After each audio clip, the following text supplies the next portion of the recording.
نحمده ونستعينه ونستغفره ونعوذ بالله من شرور أنفسنا وسيئات أعمالنا من يهده الله فلا مضل له ومن يضلل فلا هادي له وأشهد أن لا إله إلا الله وحده لا شريك له وأشهد أن محمدا عبده ورسوله يا أيها الذين آمنوا اتقوا الله حق تقاته ولا تموتن إلا وأنتم مسلمون يا أيها الناس اتقوا ربكم الذي خلقكم من نفس واحدة وخلق منها زوجها وبث منهما رجالا كثيرا ونساء واتقوا الله الذي تساءلون به والأرحام إن الله كان عليكم رقيبا يا أيها الذين آمنوا اتقوا الله وقولوا قولا سديدا يصلح لكم أعمالكم ويغفر لكم ذنوبكم ومن يطع الله ورسوله فقد فاز فوزا عظيما أما بعد فإن خير الحديث كتاب الله وخير الهدي هدي محمد صلى الله عليه وسلم وشر الأمور محدثاتها وكل محدثة بدعة وكل بدعة ضلالة وكل ضلالة في النار قال الله تبارك وتعالى في كلامه المجيد أعوذ بالله من الشيطان الرجيم وكذلك أوحينا إليك روحا من أمرنا ما كنت تدري ما الكتاب ولا الإيمان ولكن جعلناه نورا نهدي به من نشاء من عبادنا وإنك لتهدي إلى صراط مستقيم.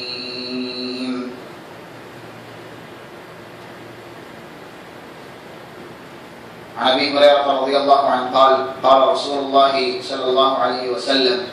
تركتكم على المحجة البيضاء ليلها كنهارها لا يزيغ عنها إلا هالك رواه ابن ماجه في مقدمة سنن ابن ماجه. خطبہ مسنونہ کے بعد سورۃ الشورى کی آیت نمبر 52 سنن ابن ماجہ کا جو مقدمہ ہے اس کی ایک صحیح روایت جس کے راوی حضرت ابو ہریرہ رضی اللہ تعالیٰ عنہ آپ کے سامنے بیان کی گئی. آج کے خطبے کا جو موضوع ہے کتاب اور سنت کو لازم پکڑنا اور منمانی سے اپنی فہم اپنی رائے اور ذاتی دخل اندازی سے قرآن اور حدیث کے اندر پرہیز کرنا. سب سے پہلے آیت کا ترجمہ. رب العالمین نے محمد رسول اللہ صلی اللہ علیہ وسلم کو مخاطب کیا وَكَذَلِكَ أَوْحَيْنَا إِلَيْكَ رُوحًا مِّنْ أَمْرِنَا. نبی ہم نے آپ کی طرف ہمارے حکم سے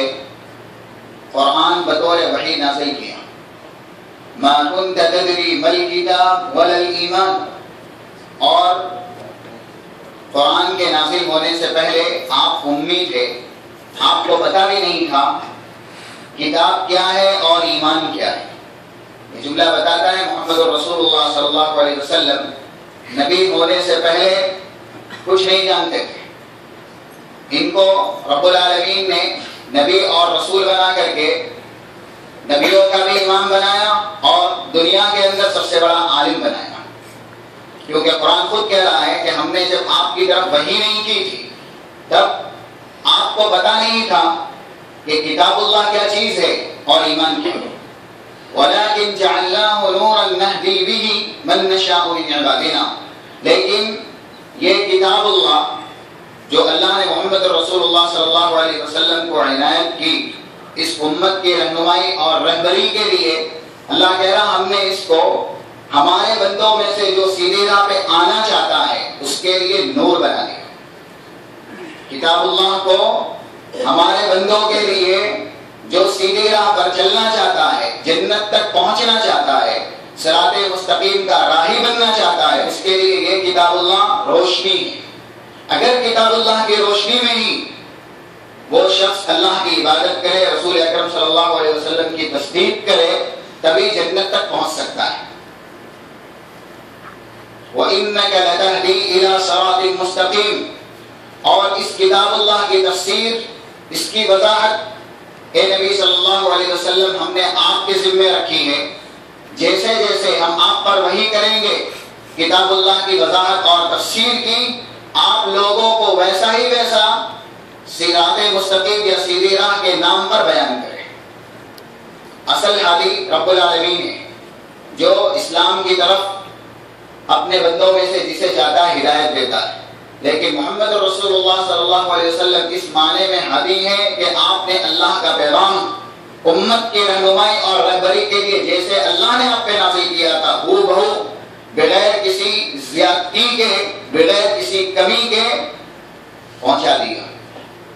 وَإِنَّكَ لَتَهْدِي إِلَى صِرَاطٍ مُسْتَقِيمٍ، نبی آپ بھی صراط مستقیم کی طرف رہنمائی کرنے والے ہیں۔ یہ آیت بتاتی ہے کہ اگر انسان نجات پانا چاہتا ہے، کامیاب ہونا چاہتا ہے، تو اس کے لیے ضروری ہے کہ نجات اور کامیابی کے لیے وہ قرآن کو اور فرمان رسول اللہ کو لازم پکڑے، قرآن کو اور فرمان رسول اللہ کو لازم پکڑے۔ اگر قرآن سے سر منہ انحراف ہوا یا فرمان رسول اللہ صلی اللہ علیہ وسلم سے تھوڑی سی بھی برگشتگی ہوئی، تھوڑا سا اعراض ہوا، اس طرح سے انسان تھوڑا سا بھی ہٹ گیا، تو پھر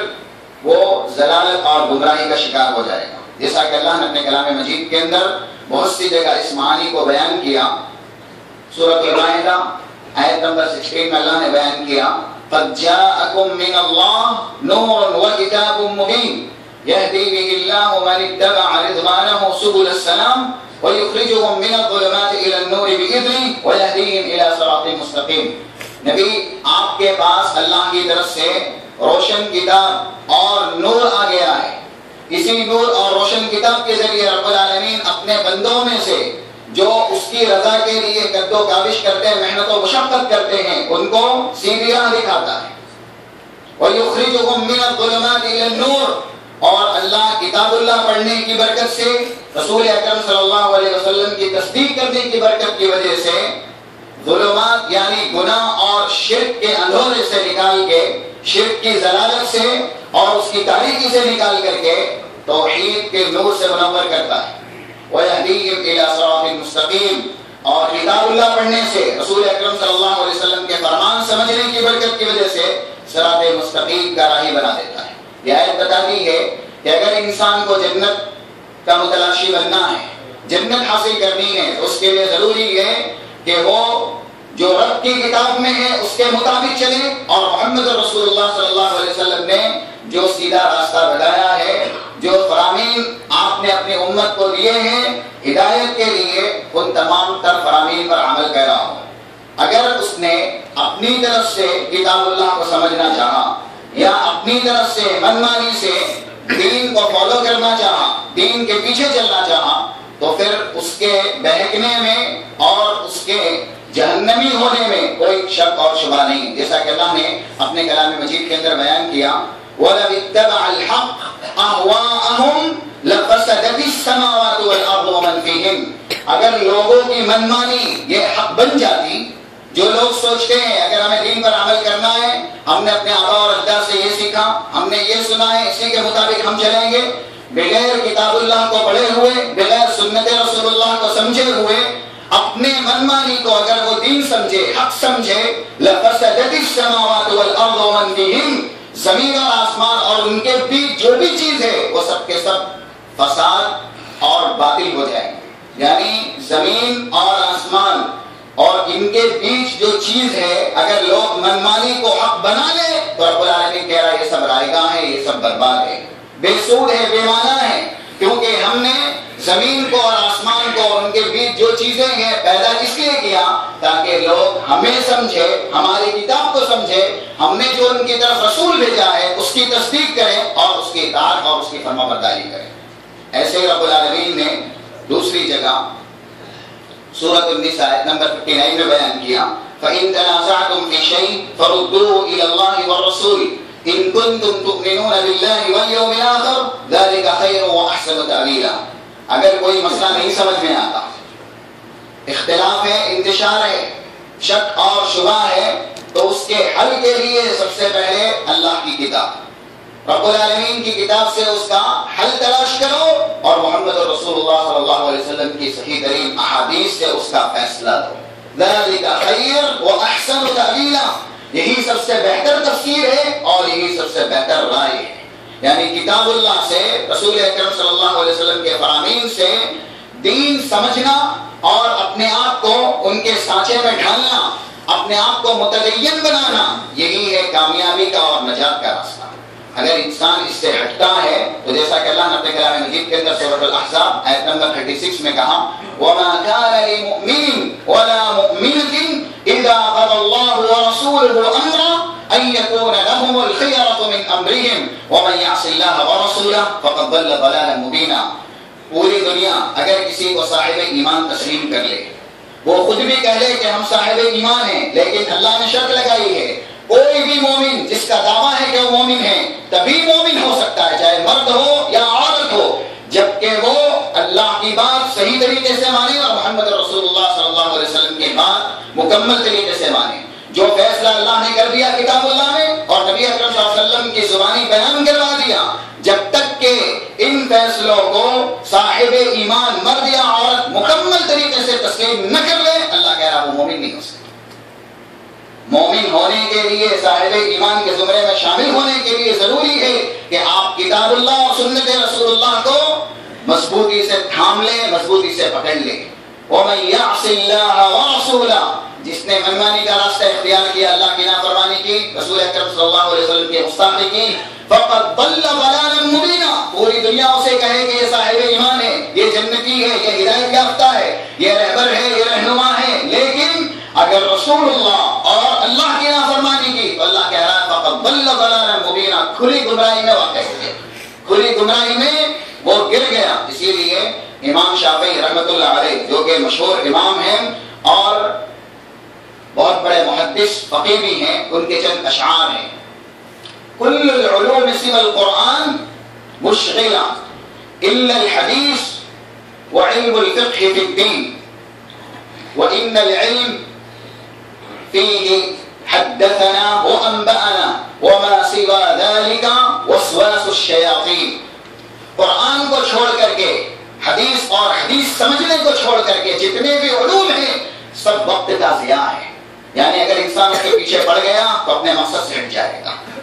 اصل جو علم ہے فيه حدثنا وأنبأنا، جس کے اندر انسان سند بیان کرتا ہے، ہم نے اس سے سنا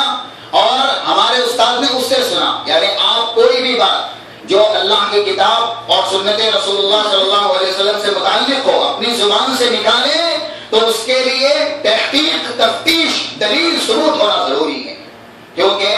فَإِنَّ الْعِلْمَ كَانَ فِيهِ حَدَّثَنَا، علم اسی کا نام ہے جس کے اندر انسان ثبوت دیتا ہے، دلیل پیش کرتا ہے۔ وَمَا سِوَى ذَلِكَ إِلَّا وِسْوَاسُ الشَّيَاطِينِ، اس کے علاوہ اگر انسان اپنی منمانی سے کہے کہ یہ حلال ہے، یہ حرام ہے، یہ طریقہ صحیح ہے، یہ غلط ہے، اللہ نے اس طریقے کو جنت کا راستہ بتایا ہے اور اس کو جہنم کا راستہ بتایا ہے، اس کے اندر ثبوت نہیں ہے، اس کے اندر تحقیق نہیں ہے، اس کے اندر نبی اکرم صلی اللہ علیہ وسلم تک پہنچنے والی صحیح سند نہیں ہے، تو یہ صرف شیطان کا وسوسہ ہے۔ شیطان اس کی زبان سے اللہ کے اوپر اور رسول اکرم صلی اللہ علیہ وسلم کے اوپر بہتان نکلوا رہا ہے، جھوٹ نکلوا رہا ہے۔ اسی کو اللہ نے اپنے کلام مجید کے اندر بہت سی جگہ بیان کیا، جیسا کہ سورۃ الاعراف آیت نمبر 33 قل انما حرم ربی الفواحش ما ظهر منها وما بطن والاثم والبغي بغير الحق وان تشركوا بالله ما لم ينزل به عليكم سلطانا وان تقولوا على الله ما لا تعلمون۔ اس آیت کریمہ میں رب العالمین نے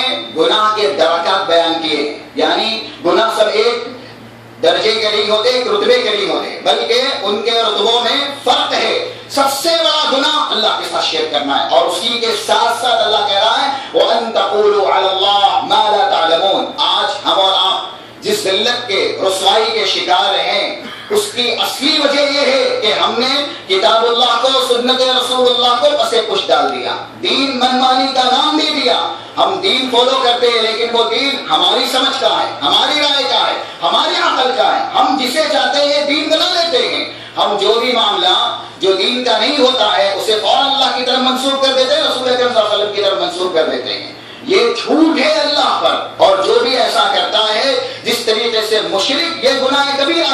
موقف ہے، ویسے ہی اللہ کے دین میں بغیر علم کے بات کرنے والا، کسی بھی مسئلے کو آسانی سے حلال کہہ دینے والا، حرام کہہ دینے والا، صحیح کہہ دینے والا، غلط کہہ دینے والا، کسی کو بھی فوراً صاحب ایمان کہہ دینے والا یا کسی کی بھی فوراً تکفیر کر دینے والا، یہ دائرے اسلام سے نکل گیا، یہ کافر ہو گیا، یہ فاسق ہو گیا، یہ فاجر ہو گیا، اس طریقے کے جو القاب ہیں، اس طریقے کی جو باتیں ہیں، اگر اس کے پیچھے دلیل نہیں ہے، یقین نہیں ہے، ثبوت نہیں ہے، تو اللہ کہہ رہا ہے جیسے مشرک کی معافی نہیں، ویسے اللہ کے دین میں بغیر علم کے بات کرنے والوں کی بھی معافی نہیں۔ اور دوسری جگہ رب العالمین نے سورۃ الاسراء آیت نمبر 23 میں بیان کیا، وَلَا تَقْفُ مَا لَيْسَ لَكَ بِهِ عِلْمٌ إِنَّ السَّمْعَ وَالْبَصَرَ وَالْفُؤَادَ كُلُّ أُولَٰئِكَ كَانَ عَنْهُ مَسْئُولًا۔ بغیر علم کے زبان دراز مت کرو، مت کہہ دو اللہ کے دین میں یہ حلال یہ حرام، کیوں؟ ان السمع کان، والبصر آنکھ، والفؤاد دل،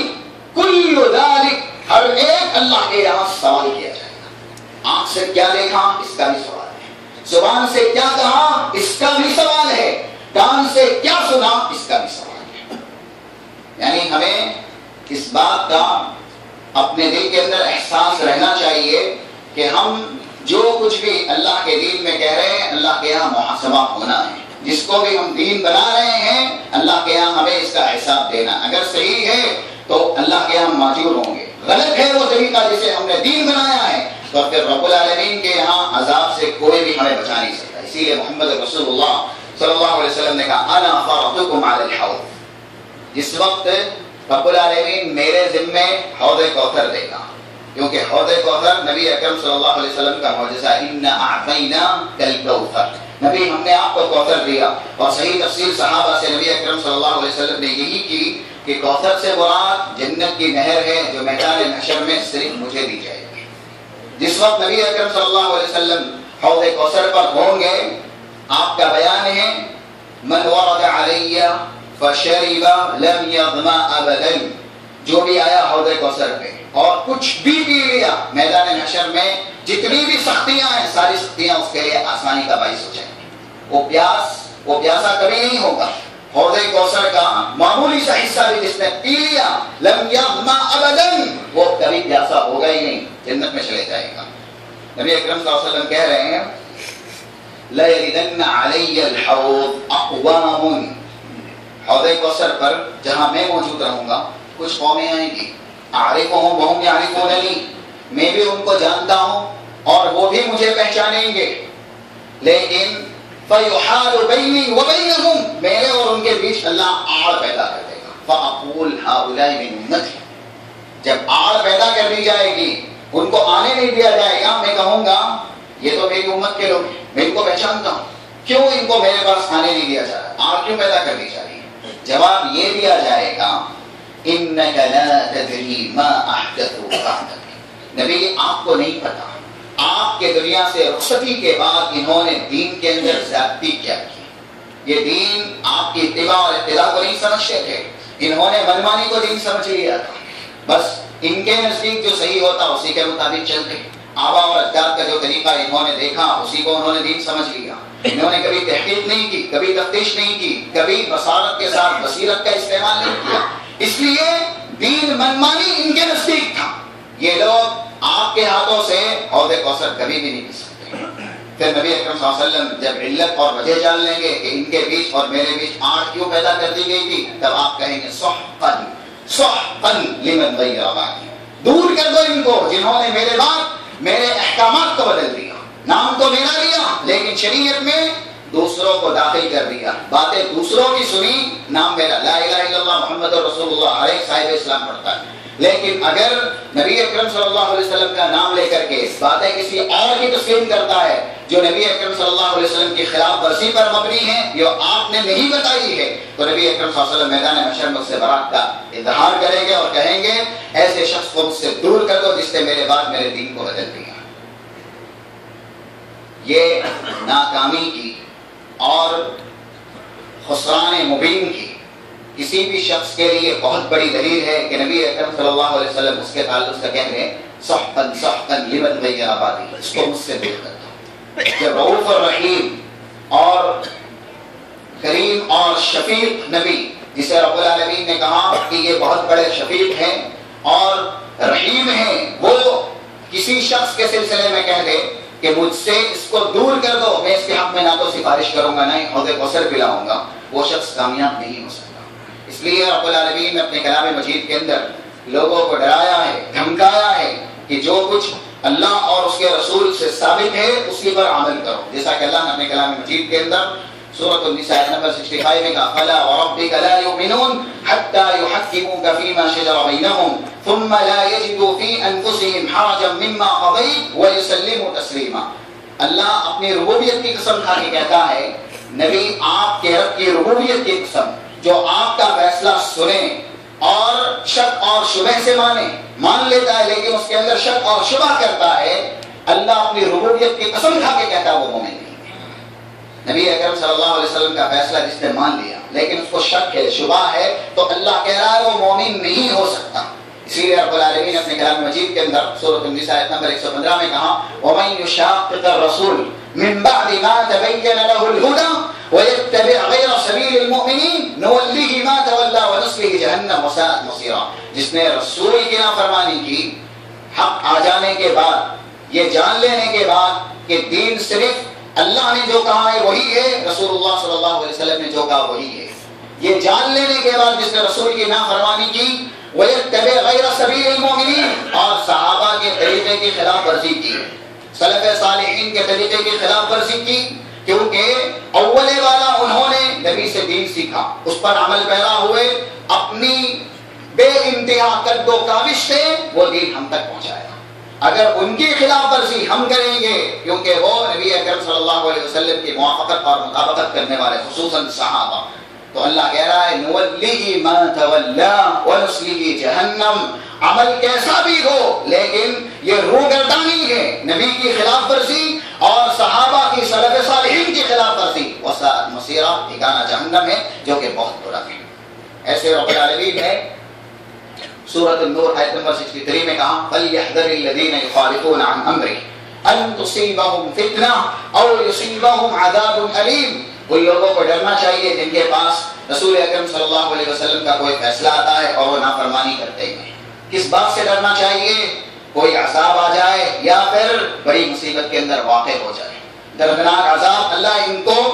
بھیجے یا دردناک عذاب میں گرفتار کرے یا ان کے پاس بڑی مصیبت آ جائے۔ اسی لیے رب العالمین نے اپنے کلام مجید کے اندر یہ واضح کر دیا کہ کتاب اللہ کے اندر جو ہم نے بیان کیا ہے یہی عمل کرنے کے لیے کافی اور شافی ہے۔ هذا بیان للناس وهدى وموعظة للمتقین، جیسا کہ اللہ نے سورہ ال عمران آیت نمبر 137 میں کہا یہ کتاب اللہ عمل کرنے کے ناحیے سے، دین بنانے کے ناحیے سے کافی ہے، اس کے اندر ہدایت بھی ہے، موعظت بھی ہے، جو تقوی شعار ہے، جو اللہ سے ڈرنے والے ہیں۔ اور دوسری جگہ سورۃ الاعراف میں آیت نمبر 155 میں اللہ نے کہا وَهَذَا كِتَابٌ أَنزَلْنَاهُ إِلَيْكَ مُبَارَكٌ فَاتَّبِعُوهُ وَاتَّقُوهُ لَعَلَّكُمْ تُرْحَمُونَ، یہ بابرکت کتاب ہے جو ہم نے محمد رسول اللہ صلی اللہ علیہ وسلم کی طرف نازل کی ہے۔ فَاتَّبِعُوهُ، اس کتاب اللہ کی اتباع کرو، وَاتَّقُوهُ، اللہ کا تقوی اختیار کرو، کیونکہ یہی کھلی کامیابی ہے۔ لَعَلَّكُمْ تُرْحَمُونَ، ہو سکتا ہے اس کی وجہ سے رب العالمین تم پر رحم کرے۔ عمر فاروق رضی اللہ تعالیٰ عنہ نے اپنے زمانے خلافت میں کچھ صحابہ کو متنبہ کیا تھا ایاکم واصحاب الرائے، تم لوگ جو لوگ اپنی عقل کو، اپنی رائے کو دین سمجھتے ہیں ان کے ساتھ مجالست اختیار کرنے سے پرہیز کرنا۔ آج آپ دیکھیے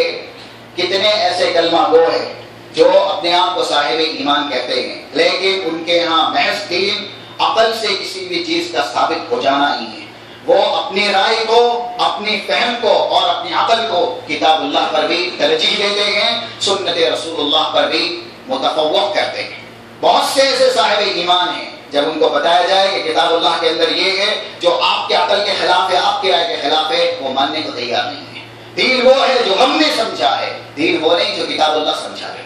دین وہ نہیں جو محمد رسول اللہ نے سمجھایا ہے۔ ایسے لوگوں کے تعلق سے عمر فاروق نے کہا تھا ایاکم واصحاب الرائے، جو لوگ اپنی رائے کو کتاب اللہ پر ترجیح دیتے ہیں، رسول اللہ کے فرمان پر ترجیح دیتے ہیں، ایسے لوگوں کے ساتھ مجالست سے، مرافقت سے، دوستی سے پرہیز کرنا۔ فإنهم أعداء اللہ، کیونکہ یہی لوگ اللہ کے دشمن ہیں، یہ لوگ اللہ کے دین کے بڑے دشمن ہیں جو خود بھی نہیں مانتے۔ قالوا برأیہم، کیونکہ وہ فیصلے اپنی عقل سے کرتے ہیں، اپنی رائے سے کرتے ہیں۔ آج دیکھیے کتنے ایسے ہیں جو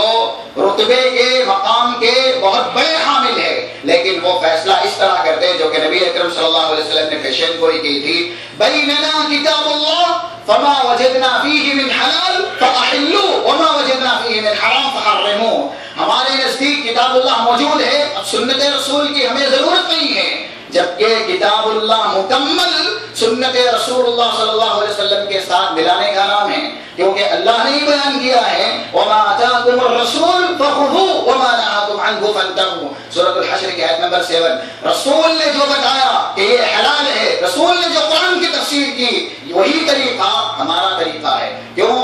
وَمَا يَنطِقُ عَنِ الْهَوَىٰ إِنْ هُوَ إِلَّا وَحْيٌ يُوحَىٰ، رسول اپنے سے کچھ نہیں کہتے، زبان ان کی ہے، کلمات ہمارے ہیں، زبان ان کی ہے، لیکن زبان سے جو کلمات نکل رہے ہیں وہ ہم نے ان کی زبان پر وارد کیے ہیں۔ اسی لیے اللہ نے محمد رسول اللہ صلی اللہ علیہ وسلم کی شان میں، تاکہ لوگوں کے ذہن میں کوئی شک اور شبہ نہ رہے، یہ کلمات بھی نازل کیے، وَلَوْ تَقَوَّلَ عَلَيْنَا بَعْضَ الْأَقَاوِيلِ لَأَخَذْنَا مِنْهُ بِالْيَمِينِ ثُمَّ لَقَطَعْنَا مِنْهُ الْوَتِينَ۔ نبی جو قرآن کی تفسیر ہم نے آپ کی طرف کی ہے، حقیقت میں یہ ہماری طرف سے ہے۔ ہم جتنا نازل کر رہے ہیں قرآن کا بیان، قرآن کی تفصیل اور قرآن کی وضاحت، آپ کو ویسے ہی ویسے پہنچانی ہے۔ اگر آپ نے کچھ کمی کی یا کچھ زیادتی کی تو دیکھیے انجام کیا ہوگا آپ کا، ہم اپنے دہنے ہاتھ سے آپ کی شہرت کاٹ دیں گے، یعنی یہ آپ کا انجام ہے۔ جبکہ نبی اکرم صلی اللہ علیہ وسلم قطعاً کبھی بھی ایسا نہیں کر سکتے، کیونکہ آپ امین تھے اور اللہ نے آپ کو اپنی خاص پناہ میں لیا تھا، اور آپ کے تعلق سے کہا واللہ یعصمک من الناس، اللہ شیطانوں سے اور جو انسانوں میں آپ کے دشمن ہیں سب سے آپ کی حفاظت کرے گا۔ لیکن پھر بھی کسی کے ذہن میں یہ شک آئے، یہ شبہ ہے کہ نبی اکرم صلی اللہ علیہ وسلم نے قرآن کی اس آیت کی تفسیر پر زیادتی کی ہے جو کہ قرآن میں موجود نہیں، حدیث میں موجود ہے، اس لیے ہمارے لیے حجت صرف قرآن ہے۔ جو قرآن میں حلال ہے اسے حلال سمجھو، جو قرآن میں حرام ہے اسے حرام سمجھو، حدیث رسول صلی اللہ علیہ وسلم کو چھوڑ دو۔ حدیث رسول صلی اللہ علیہ وسلم کو جس نے بھی چھوڑ دیا وہ قرآن پر عمل پیرا ہوتے ہوئے، قرآن کو مانتے ہوئے، قرآن کو پڑھتے اور سمجھتے ہوئے حقیقت میں وہ رب العالمین کا نافرمان ہے، کیونکہ اللہ نے ہی اپنے کلام مجید کے اندر یہ بیان کیا، جیسا کہ سورۃ النساء آیت نمبر 18، من یطع الرسول فقد اطاع اللہ، پہلے جس کو ہم نے ہمارا قاصد بنایا، رسول بنایا، اس لیے کہ ہم اور آپ نہیں جانتے، ہم نے تصدیق جو کی ہے کتاب اللہ کی کہ اللہ کی کتاب ہے، رسول اکرم صلی اللہ علیہ وسلم کی وجہ سے کی ہے۔ رسول اکرم صلی اللہ علیہ وسلم نے جب امت کو بتایا کہ اللہ نے مجھ پر وحی نازل کی اور یہ کتاب نازل کی، لوگوں نے آپ کی تصدیق کی، رسول کے واسطے سے ہم نے کتاب اللہ کو اللہ کی کتاب مانا ہے۔ اگر ہم رسول اکرم صلی اللہ علیہ وسلم کے فرامین سے اعراض کرے، انکار کرے اور یہ حجت پیش کرے کہ کتاب اللہ ہمارے لیے حجت ہے، رسول اکرم صلی اللہ علیہ وسلم کے فرامین حجت نہیں ہے، تو اللہ کہہ رہا ہے جس نے رسول کی اطاعت کی، جس نے پہلے رسول کو مانا اس نے اللہ کو مانا، جس نے رسول کی نافرمانی کی حقیقت میں اس نے اللہ کی نافرمانی کی۔ اسی لیے عروہ بن زبیر جو کہ مشہور تابعی ہیں اور فقہائے مدینہ میں سے ایک بڑے فقیہ ہیں، وہ کہتے تھے السنن السنن فإنها قوام الدین، سنتیں لازم پکڑو، کیونکہ حدیثوں کو سمجھے بغیر، سنتوں کی تعمیل کیے بغیر قرآن کو سمجھ بھی نہیں سکتے۔ فإنها قوام الدین، دین کی اساس، دین کا اصل، دین کا نچوڑ، ما حصل، خلاصہ کلام سنتوں کے اندر موجود ہے۔ فإنها قوام الدین، اللہ کتاب اللہ کے اندر کیا سمجھانا چاہتا ہے، رب العالمین کا مطالبہ کیا ہے کلام مجید کے اندر، یہ سب کا ما حصل خلاصہ کلام کس میں ہے؟ نبی اکرم صلی اللہ علیہ وسلم کے فرامین میں۔ اگر کوئی شخص یہ کہے کہ ہدایت کے لیے صرف کتاب اللہ کافی ہے تو پھر ہمارا جواب اس شخص کے سلسلے میں یہ ہوگا کہ اسے صرف لا الہ الا اللہ ہی پڑھنا تھا، محمد رسول اللہ پڑھنے کی ضرورت ہی نہیں ہے۔ جب کلمہ دو پر مشتمل ہے، اللہ کو معبود حقیقی ماننا ہے، رسول اکرم صلی اللہ علیہ وسلم کو صادق و امین رسول ماننا ہے، جب کلمہ دو پر مشتمل ہے تو ظاہر ہے کتاب اللہ کے ساتھ تعمیل ہوگی محمد رسول اللہ صلی اللہ علیہ وسلم کے فرامین کی۔ اگر ہم نے اس سے اعراض کیا، انکار کیا، اپنی ذاتی رائے کو دخل دے کر کے اپنی طرف سے حق سمجھا، تو رب العالمین اپنے کلام مجید مجید کے اندر بیان کر دیا ثم جعلناك على شريعة من الامر فاتبعها ولا تتبع اهواء الذين لا يعلمون. نبی ہم نے آپ کی طرف شریعت روشن نازل کر دی ہے، آپ اس کے پیچھے چلیے، آپ کے صحابہ کو بھی حکم دیجئے جو شریعت ہم نے آپ کے اوپر نازل کی ہے آپ اس کے مطابق اپنے صحابہ کو چلائیے. ولا تتبع اهواء الذين لا يعلمون، جو منمانی کرتے ہیں، بغیر علم کے باتیں کرتے ہیں اللہ کے دین میں، آپ قطعاً ان کی اتباع نہ کریں، ان کی بات تسلیم نہ کریں. کیوں؟ وَإِن تُطِعْ أَكْثَرَ مَنْ فِي الْأَرْضِ يُضِلُّوكَ عَنْ سَبِيلِ اللَّهِ، اگر آپ نے منمانی کرنے والوں کی ایک بات بھی مانی تو پھر آپ صراط مستقیم سے ہٹ جائیں گے، آپ گمراہ ہو جائیں گے. یہ محمد رسول اللہ صلی اللہ علیہ وسلم کو رب العالمین نے بتایا. حقیقت میں نبی اکرم صلی اللہ علیہ وسلم کبھی بھی کسی بھی صاحب ہوا، جو ہوا پرست ہیں، نفس پرست ہیں، عقل پرست ہیں، ان کی بات نہیں تسلیم کرتے. نبی کو خطاب امت محمدیہ کے لیے خطاب ہے، یعنی ہم اور آپ کو اللہ متنبہ کر رہا ہے. اگر ہم نے کسی صاحب ہوا کی جو کہ اپنی طرف سے باتیں کرتا ہے، قانون خود بناتا ہے، اصول خود بناتا ہے، صحیح غلط کا میزان خود متعین کرتا ہے، حق و باطل کے لیے قرآن خود تسلیم کرتا ہے، اگر ایسوں کی بات ہم نے مانی تو پھر ہمیں صراط مستقیم سے ہٹنے میں کچھ دیر نہیں لگے گی. رب العالمین کا فیصلہ ہے کہ صراط مستقیم پہ وہ نہیں جو ہوا پرست، نفس پرست، خواہشات پرست، عقل پرست کا پیروکار ہے. اس لیے ضروری ہے اس فتنہ پر زمانے میں، پر آشوب عصر میں ہم کتاب اللہ اور سنت رسول اللہ کو لازم پکڑیں. جب تک کہ ہم اس پر چلیں گے، جیسا کہ نبی اکرم صلی اللہ علیہ وسلم کی پیشین گوئی تھی، ترکت فیکم امرین ان اعتصمتم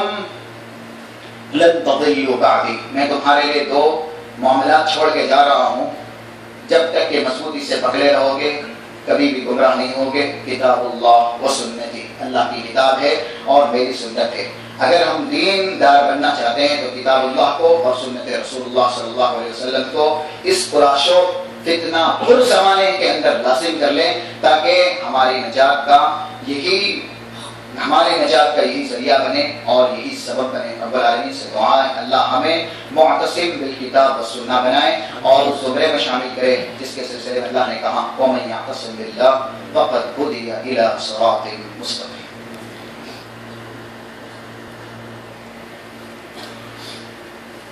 إن الله يأمر بالعدل والإحسان وإيتاء ذي القربى وينهى عن الفحشاء والمنكر والبغي يعظكم لعلكم تذكرون واذكروا الله يذكركم وادعوه يستجب لكم ولذكر الله تعالى أعلى وأجل وأكبر.